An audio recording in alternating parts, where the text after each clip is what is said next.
এই জায়গায় লক্ষ্য করুন বর্ন, এই বর্নটা কোথা থেকে এসছে আমি বলে দিচ্ছি এক্ষুনি।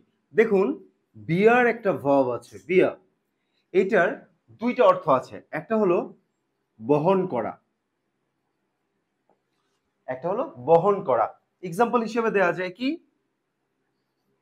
I bear the expenses of my children, I bear the expenses of my children, আমি আমার সন্তানদের খরচ বহন করি। এখন সবচেয়ে ইম্পর্টেন্ট জিনিস, এই বিয়ার যে বহন করা, এটার আরেকটা অর্থ আছে, এটার আরেকটা অর্থ হলো প্রসব করা, প্রসব করা। এটা আমি কেটে দিচ্ছি।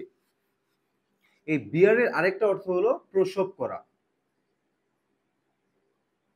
আর এই বিয়ার যে আছে, বিয়ারের V2 হলো বো, আর V3 হলো বর্ন অথবা বর্ন। এই যে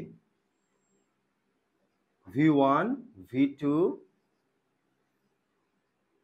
V3, বিয়া বো বর্ন অথবা বর্ন।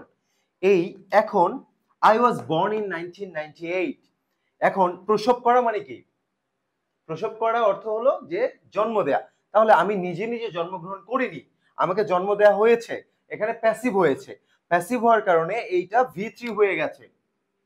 এই যে V3, আই ওয়াজ বর্ন, আমাকে জন্ম দেওয়া হয়েছে ইন 1998। তাহলে এই যে বর্ন শব্দটা এসেছে, এটা এসেছে এই বিয়ার, যেটার আরেকটা অর্থ হলো প্রসব করা, সেটার V3 থেকে।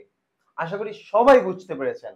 তাহলে এই বর্ন দিয়ে কিংবা এই বিয়ার দিয়ে আমাকে দারুণ একটা এক্সাম্পল দিয়ে জানিয়ে দিন আপনারা বুঝতে পেরেছেন। আর এই ধরনের লেসন, গুরুত্বপূর্ণ লেসন পেতে অবশ্যই আমাকে ফলো কিংবা সাবস্ক্রাইব করুন। আল্লাহ হাফেজ।